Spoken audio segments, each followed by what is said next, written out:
ಇನ್ನು party ಪ್ರಿಯರಿಗಾಗಿ island ಅನ್ನು ಕೂಡ ನಿರ್ಮಿಸಲಾಗಿದೆ. ಪೊಲೀಸರು ಐಲ್ಯಾಂಡ್ ಅನ್ನು ನಿರ್ಮಿಸಿದ್ದಾರೆ. ಹೆಚ್ಚು ಮದ್ಯಪಾನ ಮಾಡಿ ಸುಸ್ತಾದವರಿಗಾಗಿ ಐಲ್ಯಾಂಡ್ ಅನ್ನ ನಿರ್ಮಿಸಲಾಗಿದೆ. ಈ ಐಲ್ಯಾಂಡ್ ಅನ್ನ ಎಂಜಿ ರಸ್ತೆ, ಬ್ರಿಗೇಡ್, ಚರ್ಚ್ ಸ್ಟ್ರೀಟ್ ನಲ್ಲಿ ನಿರ್ಮಿಸಲಾಗಿದೆ. ತುರ್ತು ಸೇವೆಗಳಿಗಾಗಿ ಐಲ್ಯಾಂಡ್ ಅನ್ನ ನಿರ್ಮಿಸಲಾಗಿದೆ. ಅದರಲ್ಲೂ ಕೂಡ ಮುಖ್ಯವಾಗಿ ಮಹಿಳೆಯರಿಗಾಗಿ ಬೆಡ್, ದಿಂಬು ಮತ್ತು ಹಾಸಿಗೆಯ ವ್ಯವಸ್ಥೆಯನ್ನು ಕೂಡ ಐಲ್ಯಾಂಡ್ ನಲ್ಲಿ ವ್ಯವಸ್ಥೆ ಮಾಡಲಾಗಿದೆ. ಮಹಿಳಾ ಪೊಲೀಸ್ ಸಿಬ್ಬಂದಿ, ವೈದ್ಯಕೀಯ ಸಿಬ್ಬಂದಿ ಕೂಡ ಈ ಐಲ್ಯಾಂಡ್ ನಲ್ಲಿ ನಿಯೋಜನೆ ಮಾಡಲಾಗಿದೆ.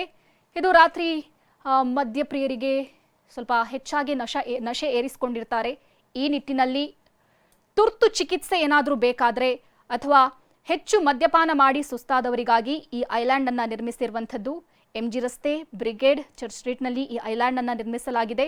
ತುರ್ತು ಸೇವೆಗಳಿಗಾಗಿ ಇಲ್ಲಿ ಸಿಬ್ಬಂದಿಯನ್ನು ಕೂಡ ನಿಯೋಜನೆ ಮಾಡಲಾಗಿದೆ. ಮಹಿಳೆಯರಿಗಾಗಿ ಬೆಡ್, ದಿಂಬು ಮತ್ತು ಹಾಸಿಗೆಯ ವ್ಯವಸ್ಥೆಯನ್ನು ಕೂಡ ಮಾಡಲಾಗಿದೆ. ಈ ಐಲ್ಯಾಂಡ್ನಲ್ಲಿ ಮುಖ್ಯವಾಗಿ ಮಹಿಳಾ ಪೊಲೀಸ್ ಸಿಬ್ಬಂದಿ, ವೈದ್ಯಕೀಯ ಸಿಬ್ಬಂದಿಯೂ ಕೂಡ ಇರ್ತಾರೆ.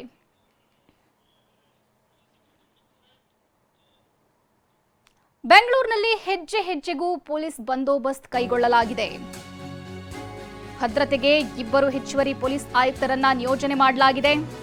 ಜೊತೆಗೆ ಓರ್ವ ಜಂಟಿ ಪೊಲೀಸ್ ಆಯುಕ್ತ, 15 DCP, 45 ACP, 160 PI, 600 sub inspector ಮತ್ತು 600 ಎಎಸ್ಐ ಅನ್ನ ನಿಯೋಜನೆ ಮಾಡಲಾಗಿದೆ. ಜೊತೆಗೆ 1800 ಹೆಡ್ ಕಾನ್ಸ್ಟೇಬಲ್, 5200 ಕಾನ್ಸ್ಟೇಬಲ್ಗಳು ನಗರದಲ್ಲಿ ಭದ್ರತೆಗೆ ಹೆಚ್ಚುವರಿ ಪೊಲೀಸ್ ಸಿಬ್ಬಂದಿಯನ್ನ ಇದೀಗ ನಿಯೋಜನೆ ಮಾಡಿರುವಂಥದ್ದು.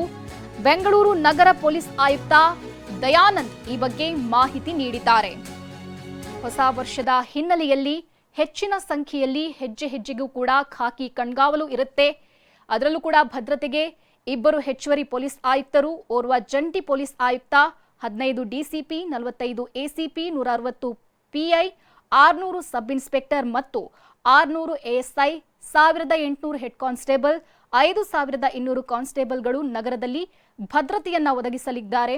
ಹೊಸ ವರ್ಷದ ಹಿನ್ನೆಲೆಯಲ್ಲಿ ಸಾಕಷ್ಟು ಸಂಖ್ಯೆಯಲ್ಲಿ ಜನರು ಮಧ್ಯರಾತ್ರಿಯವರೆಗೂ ಕೂಡ ರಸ್ತೆಯಲ್ಲೇ ಇರ್ತಾರೆ. ಈ ನಿಟ್ಟಿನಲ್ಲಿ ಪೊಲೀಸರನ್ನು ಕೂಡ ಹೆಚ್ಚಿನ ಸಂಖ್ಯೆಯಲ್ಲಿ ನಿಯೋಜನೆ ಮಾಡಲಾಗಿದೆ. ಯಾವುದೇ ರೀತಿಯಾದಂತಹ ಅಹಿತಕರ ಘಟನೆ ನಡಿಬಾರದು, ಗಲಾಟೆ ನಡಿಬಾರದು. ಈ ನಿಟ್ಟಿನಲ್ಲಿ ಪೊಲೀಸರು ಭದ್ರತೆಯನ್ನ ಹೆಚ್ಚಿನ ಸಂಖ್ಯೆಯಲ್ಲಿ ಕೈಗೊಂಡಿದ್ದಾರೆ.